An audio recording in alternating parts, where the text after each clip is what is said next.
Bonjour les amis, l'histoire que je m'apprête à vous lire, c'est Le samouraï en armure rouge de Marcelino Truon, des éditions Gauthier-Languereau.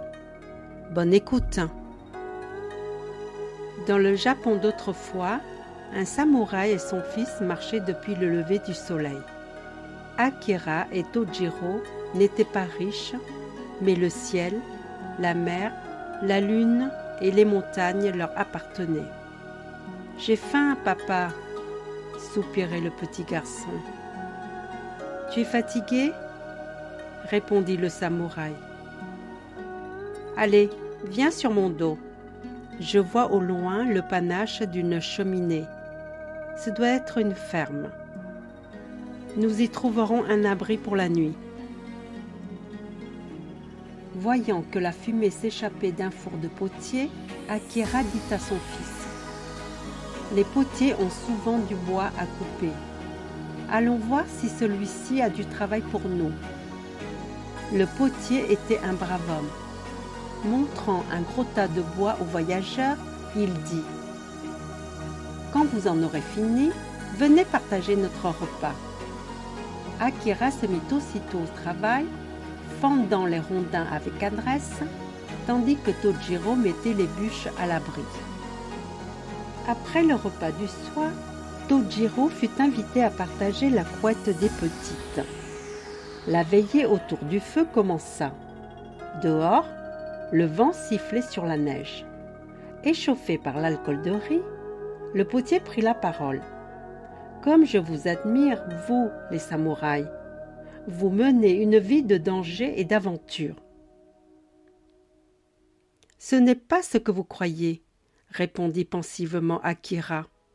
« Mais les combats, les duels, la gloire des armes, vraiment, je vous envie. Ma vie à moi n'est que labeur sans fin et sans éclat. Comme j'aimerais pouvoir me vanter d'avoir pris part à une bataille. Êtes-vous déjà parti à la guerre?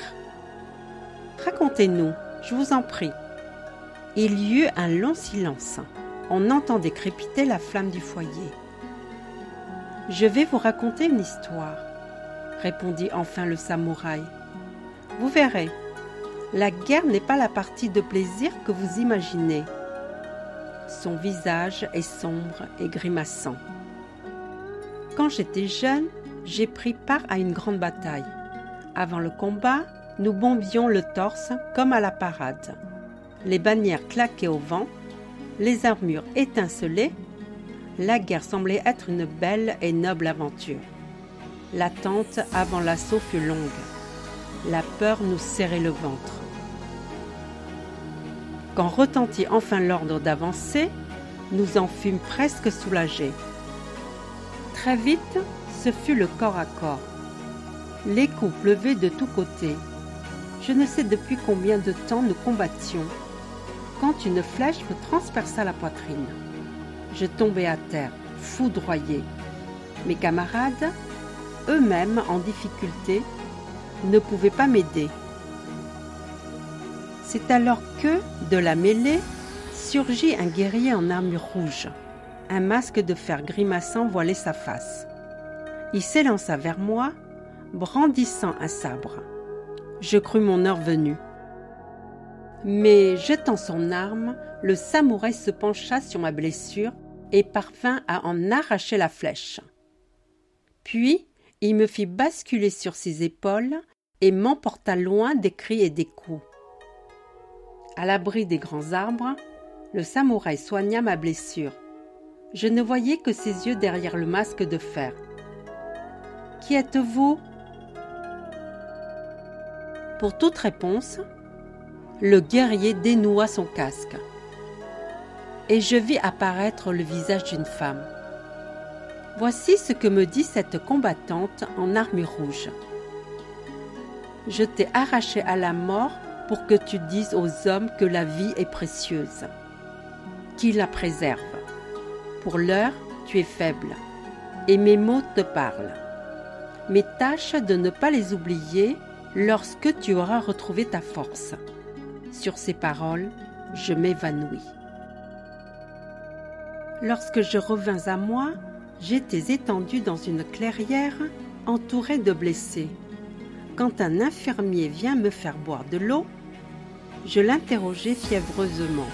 « Comment suis-je arrivée là ?»« On t'a ramassé sur le champ de bataille. »« Mais n'était-ce pas un samouraï en armure rouge qui m'a porté jusqu'ici ?»« Non, tu as été ramassé par nos brancardiers. » Et lorsque je pose la même question aux prisonniers, tous me firent la même réponse. Il n'y a pas chez nous de samouraï en armure rouge. Avais-je donc rêvé? Je ne le croyais pas. Mais comment le savoir? La guerre n'était pas finie. Mais on laissa rentrer chez eux les grands blessés. Sur le long chemin du retour, la nature me rendit ma force et ma blessure ne fut bientôt plus qu'un souvenir. Un jour, en traversant un village abandonné, j'entendis des pleurs s'élever au-dessus des ruines.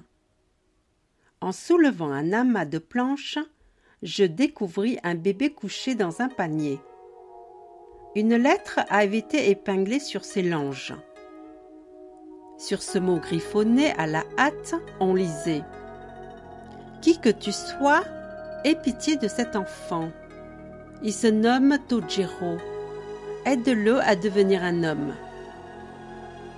Que devais-je faire? L'enfant me fixait de ses yeux grands ouverts. J'ai pensé à la femme en armure rouge et j'ai emporté le bébé serré contre ma cuirasse. Tojiro pleurait beaucoup car il avait tout le temps faim. Comment faire pour le nourrir?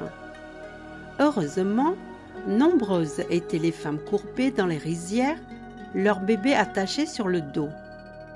Jamais aucune mère ne refusera son lait au nourrisson affamé.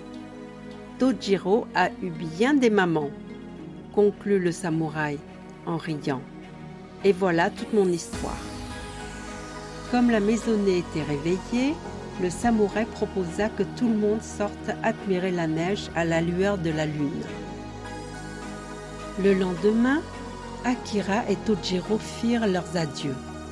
La femme du potier donna à Tojiro un gilet matelassé qui lui tiendrait chaud. « Prenez bien soin du petit, » dit-elle au samouraï.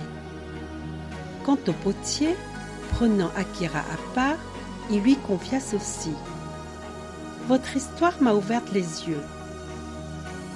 À vous écouter, j'ai compris la valeur de ma vie, aussi humble soit-elle.